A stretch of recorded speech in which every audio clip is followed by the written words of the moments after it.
누가복음 4장 31절에서 44절입니다. 갈릴리의 가버나움 동네에 내려오사 안식일에 가르치심에 그들이 그 가르치심에 논란이 이는 그 말씀이 권위가 있습니다. 회당에 더러운 귀신 들린 사람이 있어 크게 소리질러 이르되 아 나사렛 예수여 우리가 당신과 무슨 상관이 있나이까 우리를 멸하려 왔나이까 나는 당신이 누구인 줄 아노니 하나님의 거룩한 자니이다. 예수께서 꾸짖어 이르시되 잠잠하고 그 사람에게서 나오라 하시니 귀신이 그 사람을 무리 중에 넘어뜨리고 나오되 그 사람은 상하지 아니한지라. 다 놀라 서로 말하여 이르되 이 어떠한 말씀인고 권위와 능력으로 더러운 귀신을 명하며 나가는도다 하더라. 이에 예수의 소문이 그 근처 사방에 퍼지니라. 예수께서 일어나 회당에서 나가사 시몬의 집에 들어가시니 시몬의 장모가 중한 열병을 앓고 있는지라. 사람들이 그를 위하여 예수께 구하니 예수께서 가까이 서서 열병을 꾸짖으신데 병이 떠나고 여자가 곧 일어나 그들을 수종드니라. 해 질 무렵에 사람들이 온갖 병자들을 데리고 나오매 예수께서 일일이 그 위에 손을 얹으사 고치시니 여러 사람에게서 귀신들이 나가며 소리질러 이르되 당신은 하나님의 아들이니이다. 예수께서 꾸짖으사 그들이 말함을 허락하지 아니하시니 이는 자기를 그리스도인 줄 알미러라. 날이 밝음에 예수께서 나오사 한적한 곳에 가시니 무리가 찾다가 만나서 그들에게서 떠나시지 못하게 만류하려 하며 예수께서 이르시되 내가 다른 동네들에서도 하나님의 나라 복음을 전하여야 하리니 나는 이 일을 위해 보내심을 받았노라 하고 갈릴리 여러 회당에서 전도하시더라. 아멘. 공생애의 첫 번째 기적입니다. 어제 나사렛 회당에서 누가복음에 기록된 공생애의 첫 번째 설교를 기록했다면 오늘 본문은 공생애의 첫 번째 기적을 기록하고 있습니다. 네, 안식일이었습니다. 누가복음에 보면 5개의 안식일 치유 본문이 나옵니다. 오늘 2개가 나왔죠. 가버나움 회당에서 그리고 회당에서 예배 드리고 나와서 베드로의 장모의 열병 이렇게 2가지가 나오고요. 6절에 보면 안식일에 한편 손 마른 사람을 고쳐주시고 13절에 보면 18년 동안 귀신 들려서 앓으면서 꼬부라졌던 여인을 고쳐주시고 14절에 보면 수종병 든 고창병 든 한 사람을 안식일에 바리새인 지도자의 집에서 고쳐주시는 이렇게 누가복음 안에는 5개의 안식일의 치유 기사가 기록되어 있습니다. 안식일 하나님께 예배하면서 몸과 영혼이 충전받는 쉬는 날이죠. 안식, 편히 쉬는 날이죠. 하나님의 은총 안에서 쉼을 얻는 날입니다. 하나님께서 복을 주신 날입니다. 그런데 안식일에도 쉬지 못하는 사람들이 있습니다. 병자들이죠. 앓느라고 편히 쉴 수가 없어요. 가버나움 31절 보면 내려오사 그랬습니다. 이 가버나움은 갈릴리 해변가에 있는 지역입니다. 그러니까 지대가 낮으니까 내려오사 이렇게 되겠죠. 마가복음에 보면 본 동네 이렇게 표현하기도 합니다. 예수님의 본 동네. 예수님의 고향은 나사렛이지만 공생애의 본부처럼 있었던 곳이 가버나움이라고 그래서 복음서에서는 예수님의 사역의 중심적인 도시가 가버나움이라는 것을 알 수 있습니다. 갈릴리 호수 주변에 교통의 요지이기 때문에 이 갈릴리 사역에서 본부처럼 이 가버나움에서 사역을 하신 것입니다. 안식일이었습니다. 하나님께 예배하는 가장 복된 날이죠. 회당이에요. 가장 복된 장소예요. 가장 복된 시간, 하나님 앞에 예배하는 시간. 가장 복된 장소, 하나님 앞에 예배하는 회당. 그런데 한 영혼이 귀신 들려 그 자리에 있습니다. 귀신 들린 사람은 회당에 들어올 수 없습니다. 그런데 회당 예배에 참여했다라는 것은 이 부정한 사람이 참여했다라는 것은 그동안 숨기고 있었다는 뜻이기도 합니다. 안식일에 가르치심에 그들이 그 가르치심에 논란이 그 말씀이 권위가 있음이러라. 예수님이 안식일에 설교를 하셨습니다. 가버나움 회당에 예수님의 말씀을 듣고 사람들이 놀랐습니다. 그 말씀에는 권위가 있었고 힘이 있었습니다. 왜 그랬을까요?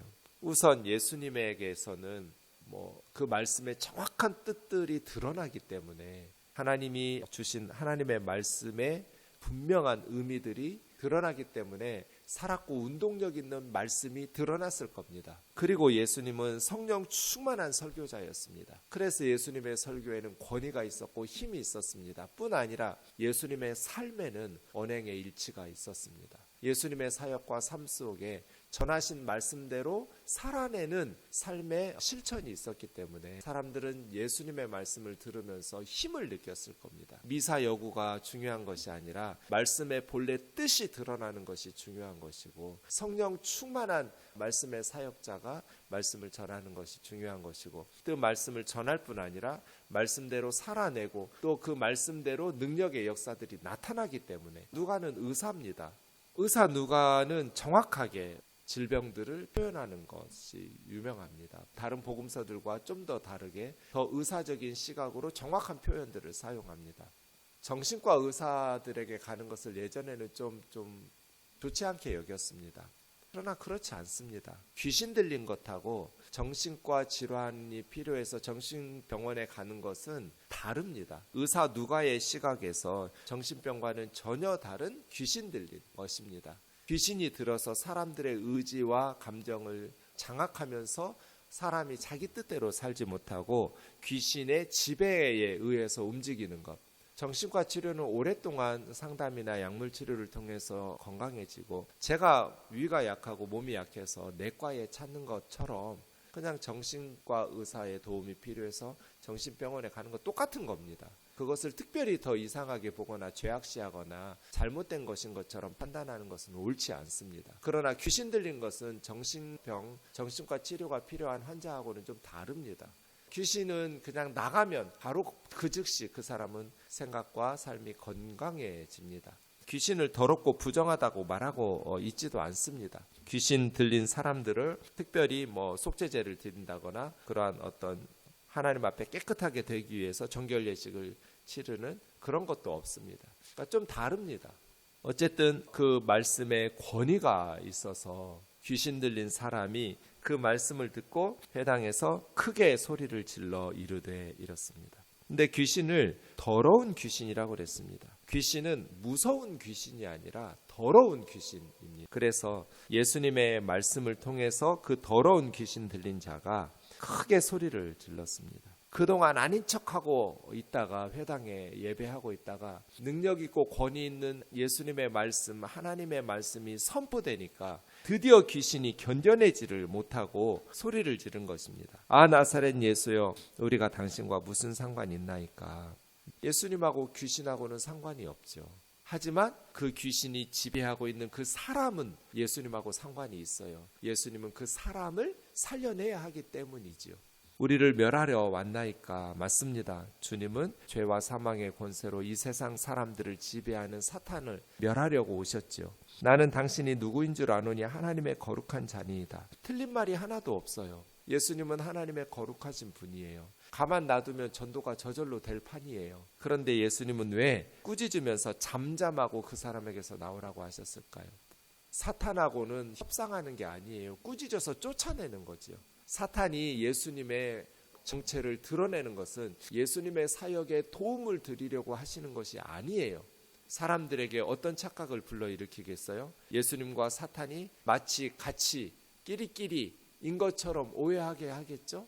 그리고 예수님은 사탄이 예수님의 정체를 드러냄으로써 예수님을 제압하려고 하는, 왜 조폭들이 서로 싸우다가 너 동대문 도끼파지, 아무개지 이런 식으로 하면 그 도끼파 아무개가 뭐라고 받아들이겠어요? 자기 정체를 알고 있다고 해서 내 도움을 주려고 하는 것이 아니라 상대방을 제압하려고 하려는구나 라고 알겠죠. 사탄이 예수님의 정체를 폭로하는 것은 예수님의 사역에 도움을 주려고 하는 것이 아니라 예수님의 정체를 폭로함으로써 예수님을 제압하려고 하는 것이고, 사람들에게 나 예수가 누군지 안다 하면서 예수님을 깎아내리고 회방하려고, 예수님의 사역을 회방하려고 하는 것일 뿐입니다. 그래서예요. 예수님은 그에게 꾸짖으면서 잠잠하고 나오라고 말씀하시는 것이죠. 잠잠하고 그 사람에게서 나오라. 예수님은 거룩한 하나님의 백성들의 전도를 통해서 전파되기를 원하시지 사탄의 역사와 도움을 통해서 복음을 전하려고 하지 않으시죠.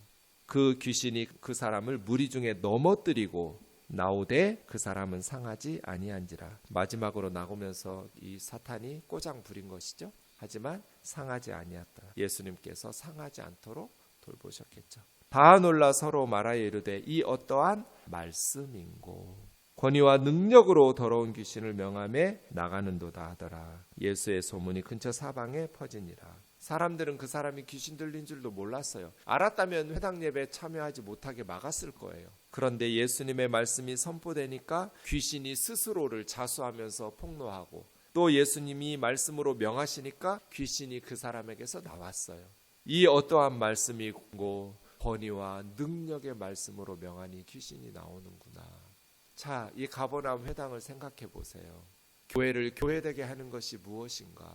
예배당을 예배당되게 하는 것이 무엇인가 보세요. 거룩한 장소에서 거룩한 시간에 거룩한 찬송과 말씀을 부르고 들으면서 예배하는 것이, 그게 진정한 예배가 아니에요. 공간이나 장소가 중요한 것이 아니에요. 아무리 좋은 오르간과 아무리 좋은 시설을 갖추고 있어서, 아무리 거룩한 성가대의 찬양이 울려 퍼지는 가운데 예배한다고 해서 거기가 참된 교회와 예배, 참된 예배당이 아니에요. 교회를 교회되게 하고 예배를 예배되게 하는 것은 하나님의 말씀이에요. 가버나움 회당에 다 있었잖아요. 거룩한 시간, 거룩한 장소예요. 예배드리는 안식일이에요. 그런데 뭐가 없었어요? 그동안 능력 있고 권위 있는 하나님의 말씀이 없었어요. 하나님의 말씀이 없으니까 가버나움 회당에 귀신 들린 사람이 들어와서 하나님 앞에서 예배하고 있었잖아요. 애시당초 가버나움 회당에 하나님의 말씀이 없었어요. 건물이 있고 사람이 있고 찬양이 있고 기도가 있고 설교 있고 다 있는 것처럼 보이지만, 정말 우리에게 교회가 교회되게 하는 것, 예배가 예배되게 하는 것은 살아있는 하나님의 말씀이에요. 이건 저와 여러분의 개인의 삶 속에서도 마찬가지예요. 내 신앙 속에 무엇이 있는가? 내 신앙 속에 말씀이 있는가? 나는 하나님의 말씀대로 살기로 했어. 나는 말씀의 은혜를 사모하면서 살아. 말씀이 없으면 나는 더 이상 껍데기 크리스찬일 뿐이니까, 내 속에 박혀있는 하나님의 말씀이 있어야, 내가 그 말씀대로 살아야 내가 진정한 예수님의 제자니까, 이런 각오로 신앙생활을 하는 성도인가? 아니면 껍데기는 온갖 폼 잡고 직분도 있고 그런 척 하면서 신앙생활 하는데 삶 속에, 마음 속에 박힌 말씀이 없어서 그냥 세상 사람하고 비스무리하게 살아가는 썬데이 크리스찬은 아닌가? 우리 자신의 삶을 보아야 돼요. 겉으로는 그럴듯했던 가버나움 회당에, 안식일의 예배처소에 능력 있고 권위 있는 살아있는 하나님의 말씀이 없었어요. 그러니까 그동안 귀신 들린 사람들이 함께 예배하고 있는데도 알지도 못하고 그렇게 살아가고 있었죠. 태양빛이 비치면 곰팡이는 죽어요. 진리의 말씀이 선포되면 사탄의 곰팡이는 죽어요. 우리 속에서 더 이상 기생하면서 살아갈 수가 없어요. 그래서 날마다 우리가 말씀을 쓰고, 매주 요즘 올해는 빌립보서를 읽고 있어요. 말씀을 읽으면서 우리의 마음을 밝혀야 돼요. 사탄의 곰팡이가 우리의 마음을, 우리의 삶을, 우리의 가정을, 우리 교회를 지배하지 못하도록 늘 진리의 말씀으로 하나님의 말씀을 사모하고 그 말씀 붙들고 살아야 해요. 38절에 이제 회당 예배를 마치고 시몬의 집에 들어오니, 시몬의 장모가, 고린도전서 9장 5절에 보면 베드로는 결혼해서 아내와 함께 선교 여행을 다녔다고 했으니 장모가 있었겠지요. 중한 열병을 앓고 있는지라. 마태와 마가는 그냥 열병이라고 그랬어요. 근데 누가는 중한 열병이라고 했어요. 의사다운, 이 의학적 용어예요. 원문으로 보면 사람들이, 여러분 38절에도 사람들이 나오고요, 40절에도 해질 무렵에 사람들이 온갖 병자를 데리고 나오매, 그러니까 이 본문들은 환자들이 고쳐주세요 이렇게 예수님에게 요청한 것이 아니라 주변의 사람들이 환자들을 데리고 예수님에게 나왔다는 거예요. 우리는 고칠 능력이 없지만 예수님은 고쳐주실 거야 라는 믿음을 가지고 환자들을 데리고 나온 것이죠. 보통 세상 사람들은 그 시대에는 포기했겠죠. 병원으로 데려가거나 뭐 이런 것 좀 민간요법 좀 해보다가 의사한테 데려가다가 안 되면 이거 못 고치는 병이야 하고 포기했을 텐데, 이제 사람들이 예수님의 소식을 듣고 예수님에게로 데리고 나오는 것이죠.